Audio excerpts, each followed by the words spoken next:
Nah tadi kan kita juga udah cerita juga latar belakang terbentuknya bisnis yang udah Piscok Selamat Pagi ini karena emang latar belakang ekonomi segala macam itulah yang ngebuat Bang Dwi bisa survive sampai hari ini. Pokoknya gokil banget lah.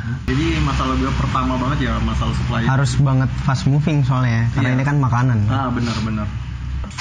Jadi waktu gue nge-grow up ini kan gue dibantu sama temen gue, dia founder dari Travel Ibrahim di Mesir. Jadi dia ngirim sekitar $1,000 waktu itu. Termasuk yang temen deket dari lu juga? Iya, itu temen gue waktu zaman SMA. Jadi dia punya usaha di Mesir. Dia ngirim $1,000 ke gue buat modal itu. Nah itu yang gue puterin waktu Selamat Pagi Piscok Selamat Pagi.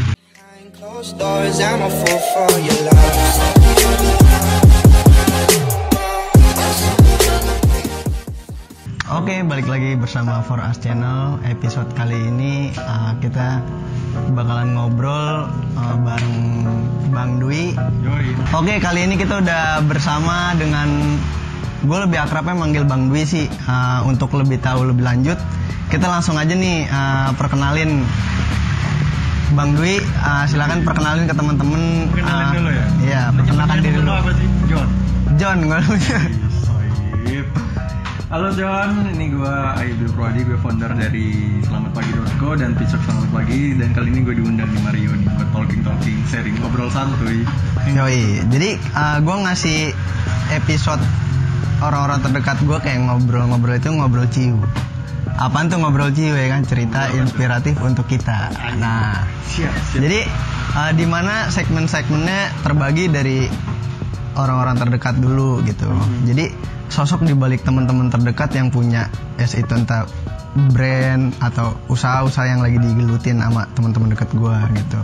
Oke. Nah di sini tujuannya gue ingin berbagi cerita aja nih buat teman-teman juga di kalangan yang baru lulus kuliah, yang baru lulus SMA, yang bingung memutuskan gue mau kuliah dulu apa usaha dulu. Apa usaha dulu baru kuliah. Nah sosok Bang Dwi semoga bisa jadi bermanfaat buat teman-teman juga yang nonton. Ada 10 pertanyaan yang gue pengen tanya nih Bang Dwi nih. Bebas banget. Lu nanyain apa aja detail sama gue santuy. Jadi boleh kasih tahu nggak sih ke teman-teman Bang Dwi sekarang lagi sibuk ngejalanin apa aja? Oke. Dan kalau gue sekarang nih pribadi, untuk sekarang gue lebih fokus ke ekspansi Piscok. Jadi itu kayak food street kayak gitu yang emang gue gelutin banget buat expand. Yang kedua gue lagi nggalang ke local brand Indonesia Selamat Pagi.co. Nah itu lebih fokus ke fashion pria sih. Jadi itu Oke, tahan dulu. Gue mau ngulik lebih dalam karena kan gue tahu sosok lu sebelumnya dari dunia kampus nih. Lu itu senior gue yang ngerintis Piscok Selamat Pagi nih. Dalam keadaan kurus. Emang dulu belum segemuk ini ya? Belum. Nah, boleh dong ceritain sedikit ke teman-teman asal mulanya lu ngebentuk si Piscok Selamat Pagi ini gitu. Oke, jadi gue dulu nih yuk, gue manggil gue Rio aja ya biar lebih akrab daripada adik kelas gue nggak enak banget nggak asik cuy. John aja ya. Gini John. Jadi gue dulu tuh sebenarnya lebih ke biaya kuliah gue yang nggak kesupport lagi nih. Jadi semester 7 itu sempat ngedrop gara-gara masalah biaya kuliah. Dan gue sempet cerita mungkin gue sempet sharing juga ke lu juga. Dulu tuh gue pernah pengen putus kuliah, jadi gue pengen ke Surabaya waktu itu. Gue punya temen namanya Agung, dia sohib banget lah dari zaman gue SMA. Pas gue curhat masalah ini dia bilang ya udah ke Surabaya. Hari itu gue pengen putus sebenarnya. Lu nggak mau ngelanjutin kuliah lu nih? Lanjutin lagi karena menurut gue kayak gini. Pertama gue nggak dapet feedback dari yang gue lakuin selama ini di kampus. Gue belum dapet feedback di dalam diri gue. Yang kedua gue emang butuhnya lebih ke duit waktu itu. Karena emang poin utamanya latar belakang ekonomi keluarga. Iya benar. Jadi mana lu rantau juga ya di sini? Rantau juga. Jadi keluarga jauh. Waktu itu juga ekonomi keluarga juga amburadul. Jadi ya itu tadi pas 3 hari kebetulan gue punya teman namanya Alvin, dia lagi buka usaha Piscok ini, dia ngajakin gue join. ngajakin join di situ tuh awal lu bisa nemuin gue di kampus keliling-keliling, dan itu wah gila, perjuangan terberat dalam hidup gue itu dagang di kampus doang gitu. Iya, karena gue dari sekian banyak orang gue yang nyaksiin si Bang Dwi ini dia mondar mandir dari kelas ke kelas, menjajakan piscoknya ini kan. Gitu ya, benar. Dan itu parah banget, berat banget ya. Itu sekitar ada kali 30 kilo gitu. Jadi lo tenteng itu, tenteng. Lo cari celah kelas yang kosong mana, lo pindah dari kelas ke kelas, di jam-jam kosongnya mereka lo masuk. Dan itu lo lakuin selama berapa lama tuh? Tahunan aja. Jadi gue dulu kayak emang berat banget, dan barang bawaan picok itu sekitar 30 kilo. Jadi lu bayangkan 4 tangga tanpa lift gue naik turun, itu berat banget anjir. Kalau gue pasti udah nggak sanggup sih. Karena nggak sesuai yang postur kan. Cuman karena emang keterpaksaan mungkin yang bikin kita kayak lebih kuat. Padahal waktu itu kurus, serius berat badan gue tuh sekitar 51. Serius loh? 51, kurus banget, serius gue masih ada foto gue di Instagram gue. Tapi lo berarti harus bersyukur ya. Bersyukur, sekarang 90 kilo. Nah ini tuh naiknya berapa? 39 kilo lah. Barokah sih itu. Oke, setelah 1,5 tahun lo ngejalanin itu semua, akhirnya lo memutuskan untuk wah kayaknya kalau gue ikut food street kayaknya oke juga nih. Nah, siapa sih? Maksudnya lo punya terlintas pikiran dari mana sampai lo bisa terjun nih, drop point sini kan sampai sekarang ada 3-4 tuh yang lo punya drop point ya. Sebenarnya kalau masalah drop point gue dulu simple mikirnya, jadi gue lebih ke simple sih. Jadi gue nargetin satu gerobak itu ngasih laba bersih 1 juta. Kalau gue punya 10 gerobak berarti 10 juta masuk gue. Sesimpel itu. Dan ternyata pas gue bangun nyampe 5 itu setara dengan 10 gerobak yang gue bangun. Karena jadi karena satu gerobaknya kapasitasnya bisa 2 kali lipat ya. Bisa 2 kali lipat, ditambah lagi kan gue punya kayak database anak-anak Universitas Indonesia. Nah itu cuan banget sih menurut gue. Dia menurut gue 5 udah lebih dari cukup. Mungkin kalaupun mau ekspansi bukan wilayah Jakarta lagi Pak, lebih wilayah Bogor ke sana. Jadi mau memperluas si Piscok Selamat Pagi ini untuk Jabodetabek dan sekitarnya ya. Benar banget. Kan tadi udah bahas sedikit perjalanan ngebangun si Piscok Selamat Pagi ini nih. Gue nanya, kenapa sih memilih bisnis ini dibanding bisnis-bisnis yang lain? Kan banyak tuh role model bisnis yang bisa dijalanin. Kenapa lo memilih si Piscok Selamat Pagi ini? Karena dulu pas momentum kepepetnya, ada momentumnya Piscok. Pas kalau diketemukannya masih pisang coklat ini ya? Dia dulu franchise, jadi gue ketemu sama si Piscok. Selama setahun gue dagang, gue punya ilmu di Piscok cuy. Jadi kalau gue ngambil perambatan bisnis lain kayaknya gue harus belajar lagi. Lo nggak bisa in banget nih kalau di bisnis yang lain di gitu. Piscok kan gue udah setahun, setidaknya gue tahu seluk beluk tentang Piscok yang enak tuh kayak gimana sih standarnya ya sebenarnya. Karena udah ngulik banget di situ juga. Ngulik banget. Jadi ya itu sih alasan gue lebih ke situ sih kalau dibilang role model ini. Kalau cita-cita gue sih pengennya brand clothing. Cuman kan awal bisnis yang ditemukan gue tuh ya ini kayak gitu. Yang emang bener serius ya daripada bisnis. Oke, kita tahan dulu tentang brand clothing. Iya. Nah, oke, masuk ke pertanyaan berikutnya nih. Nah, tadi kan kita juga udah cerita juga latar belakang terbentuknya bisnis yang udah Piscok Selamat Pagi ini karena emang latar belakang ekonomi segala macam itulah yang ngebuat Bang Dwi bisa survive sampai hari ini. Pokoknya gokil banget lah. Semoga bisa jadi referensi juga buat teman-teman kayak. Nggak selamanya kita punya sudut pandang tuh kayak orang yang di jalan-jalan yang jualan gerobakan itu hidup dari hari ke hari. Ternyata mereka juga punya investasi di balik itu semua gitu. Benar. Jadi kalau ketika kita memandang sudut pandang hanya dari satu arah, kita nggak tahu nih arah yang lain tuh ngebacanya kayak gimana. Bener. Gitu. Lebih ke penataan diri sih. Nah, apa aja sih kendalanya nih selama ngejalanin bisnis Piscok Selamat Pagi ini? Supplier sih Pak. Jadi gue dulu tuh kendala paling pertama di supplier. Jadi emang kayaknya bukan gue doang deh, seluruh pembisnis kendalanya lebih ke supplier. Kalau menurut gue pribadi ya. Karena waktu gue diriin Piscok itu harga kayak bahan baku pisang itu fluktuatif, naik turun, nggak ada yang konsisten. Bahkan ketika gue bilang gue langganan, hari ini gue dikasih harga sekian, besok naik. Ya kalau untuk retail kayak kita emang supplier sih. Harus supplier utama kan. Akhirnya gue nyari dapet lah supplier pisang. Setelah supplier pisang dapet, gue nyari supplier lumpia yang konsisten ngasih kulit lumpia ke gue tuh yang bahan bagus lah, maksud gue nggak standar banget lah. Karena Piscok ini kan rentan kayak gitu kan. Jadi masalah gue pertama banget ya masalah supplier. Harus banget fast moving soalnya, karena ini kan makanan. Benar.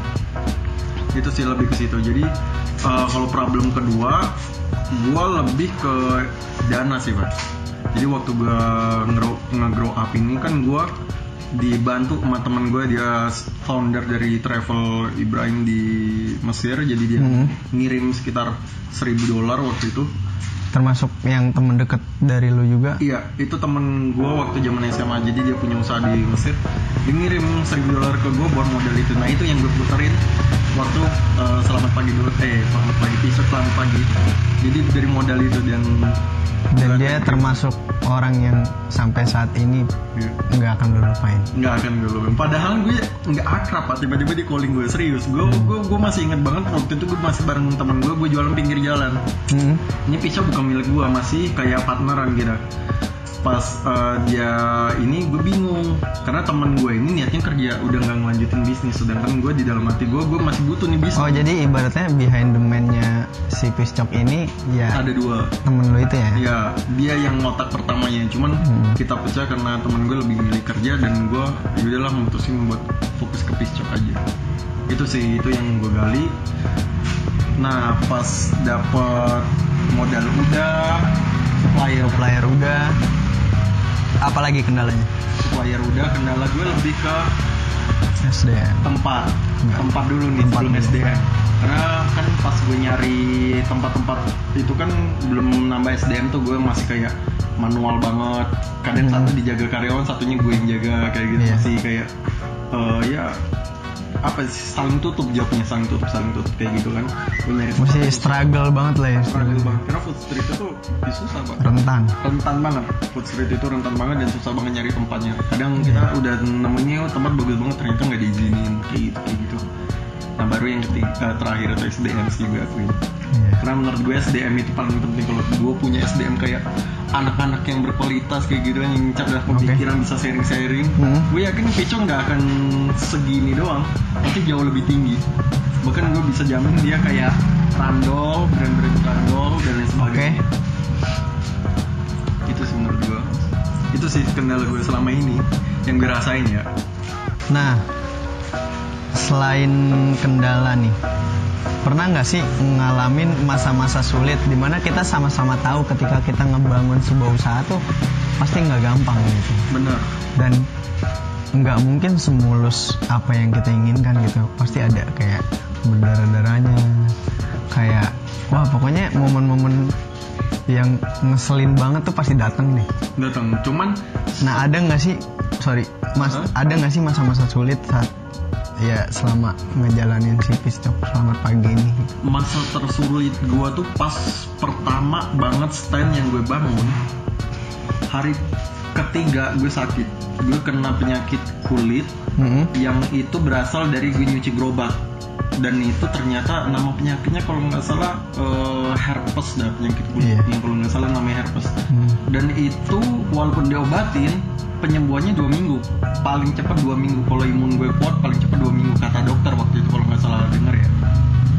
Jadi gue bayangin kan, gue dimodalin dengan $1,000, ternyata waktu itu lu lagi ini habis di ATM gue tinggal lagi membara-membaranya ya. Banget, membara di sisi kedua modalnya juga habis. Kalau gue nggak dagang, sewa kan tetap lanjut jalan. Gue kayak udahlah gue pasain sakit. Nah itu momen terberat dalam hidup gue jalan usaha itu, karena gue jalan usaha dalam kondisi yang sakit banget, dan herpes itu penyakitnya nggak biasa Pak. Jadi kalau lo jalan tuh kayak dikesot kaki, nggak bisa diangkat, jantung lo kayak ditarik kayak gitu. Dan gue naik motor itu kecepatan 10, nggak nyampe 20 tuh, kayak naik turun kayak naik sepeda, kayak dorong motor, cuman ngimbangin motor doang, saking nggak bisa kena gerinjel apa sih jalan itu, lubang-lubang kecil itu nggak bisa, karena itu langsung kayak jantung tuh kayak ketarik kayak gitu. Dan itu sempet gue nangis di Kali Ciliwung dulu. Itu karena pocongnya tahu dia kalau gue nangis di situ. Udah jauh dari orang tua ya. Udah jauh dari orang tua. Jomblo lagi. Anjing. Saat itu lu jomblo kan? Tapi teman-teman cewek banyak. Sebenarnya gue nggak terlalu kesepian. Tapi itu momen paling ngehe sih ibaratnya. Oh iya, kacau sih. Di mana? Gue dalam posisi sakit itu nggak ada yang kayak gimana sih? Support system yang kedua, nyari makan tuh susah Pak. Susah. Gue zaman sakit ngerintis awal itu, pas gue sakit, gue duduk di picok. Gue mau makan, nyari makan tuh susah, karena gue kayak harus ngesotin kaki pelan-pelan. Dan itu momen terpahit gue sih, dan nggak gampang. Tapi dengan adanya masa-masa seperti itu yang ngebuat lo sekarang lebih fight banget kan? Iya. Jadi belajar dari situ tuh kalau kita gagal atau ada masalah, sebenarnya kita tuh lagi dilatih. Padahal itu problemnya datang dari internal kita sendiri kan? Karena gue kurang safety waktu bersih gerobak. Ini pertanyaannya agak internal sih. Cuman boleh dijawab, boleh nggak dijawab juga nggak apa-apa. Nah, gue mau nanya nih, dari si Piscok Selamat Paginya sendiri nih, berapa sih omset atau penghasilan per bulan? Kita ngitung dari keseluruhan aja gitu, atau mau ya omsetnya aja nggak apa-apa gitu. Tapi ya itu balik lagi ke Mas Dwi-nya aja sih. Kalau omset sih ya mungkin buat motivasi aja ya. Iya, di sini kita juga nggak ada. Jadi kalau di sini hanya untuk sharing aja sih. Bulan-bulan awal tuh omset ya, gue nggak ngomong laba bersih, itu bisa tembus 100 omset. Cuman karena gue lebih ke laba kecil. Itu gue paling dapetnya sekitar 10%-an. Kecil banget, serius kecil banget. Karena profit yang ditahan itu lebih gede daripada profit yang diambil. Iya. Enggak, bukan kayak gitu Pak, modal nih. Iya. Modalnya jadi gue make bahan-bahan coklat yang emang untuk cake. Lo tau kan yang buat roti yang harga 300 ribuan. Nah gue ngambil bahan-bahan yang premium kayak gitu Pak. Sedangkan umumnya Piscok itu jualan bahan yang biasa. Gue pakai bahan-bahan cake yang biasa dipakai buat roti kayak gitu. Dan itu emang penyedot banget kayak modal. Oke, kita potong dulu. Jadi gue mes banget sih lo bisa punya penghasilan dari food street yang notabene orang pasti memandang tuh kayak ini pasti biasa-biasa aja lah buat kehidupan dari hari ke hari. Cuman ketika gue ngedenger omset lo sebulan 100 juta tuh itu gede banget anjir. Itu kayak orang nggak bakal nyangka sih kalau tahu dalam internalnya lo punya omset segitu dengan bisnis yang lo jalanin. Itu luar biasa sih. Kalau bisa pokoknya tahun lagi amin. Jadi kita sekali lagi jangan memandang orang hanya dari apa yang dia jalanin sih, karena kita nggak tahu kan dia menaruh harapan di apa di bisnis yang dia jalanin, dan kita juga nggak tahu kan dalamnya orang kayak gimana. Benar gitu. Ya balik lagi, omset itu atau pendapatan hanya sekedar angka sih menurut gua. Benar. Berapapun yang lu pengen lu targetin itu pasti bisa dicapai sih. Iya. Balik lagi ke kitanya sih. Benar. Benar. Pertanyaan terakhir, bukan pertanyaan sih, lebih ke ada nggak sih tips-tips buat teman-teman yang emang baru mau mulai usaha, atau buat teman-teman yang emang lagi bingung nih di hidupnya, kayak dia mau memulai sebuah usaha tapi bingung mulai dari mana, atau banyak pertanyaan-pertanyaan kayak, bang, gue tuh mau mulai ini tapi bingung mau mulai dari mana.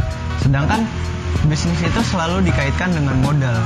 Nah, menurut gue pribadi modal itu nomor sekian. Nah, Bang Dwi ada nggak sih tips-tips buat teman-teman yang mau memulai usaha tapi bingung mulai dari mana? Sebenarnya tuh kalau usaha tuh sebenarnya banyak jalan yang bikin lebih ke problem itu otak sih. Jadi pemikiran kalian tentang suatu produk, tentang marketing, tentang jualan itu yang bikin kali crowded di otak. Jadi kalau menurut gue pribadi tipsnya yang pertama, benar sih kita mulai aja dulu. Cuma sebelum mulai kalian harus tentuin plan biar nggak hamsyong banget. Jadi gue pribadi tipe yang kemarin bisnis tanpa planning. Jadi berapa kali ngalamin kegagalan yang sebenarnya miss ya, lebih miss. Iya. Kalau kita mendengarin kata orang tentang planning, minimal manajemen lah ya, manajemen. Buat diri sendiri. Iya, buat diri sendiri. Kalau kita tanpa manajemen kita ya hamsyong banget. Nah, tapi alangkah baiknya juga kita menulis bisnis plan kayak benar. Besok gue mau jalan kemana, langkah apa yang mau gue ambil. Itu hal-hal kecil kayak gitu pasti bermanfaat di jangka mendatang sih. Ya wajib banget itu. Biar lu kalau bikin ini nggak hamsyong banget. Sebenarnya terus yang kedua tadi kayak mereka bingung terpaut dengan modal. Sebenarnya gue juga usaha juga nggak ngeluarin modal. Maksudnya temen gue ngajak partneran banyak aja bisa. Founder Men's Republic itu dia ngambil barang dulu, dia nggak pakai modal, dia ngambil barang jual, banyak kok cara-caranya. Kalau emang lu kebentur di situ lu salah sih sebenarnya, lebih ke males aja sih, males berusaha. Kalau lo berusaha gue rasa ada jalannya.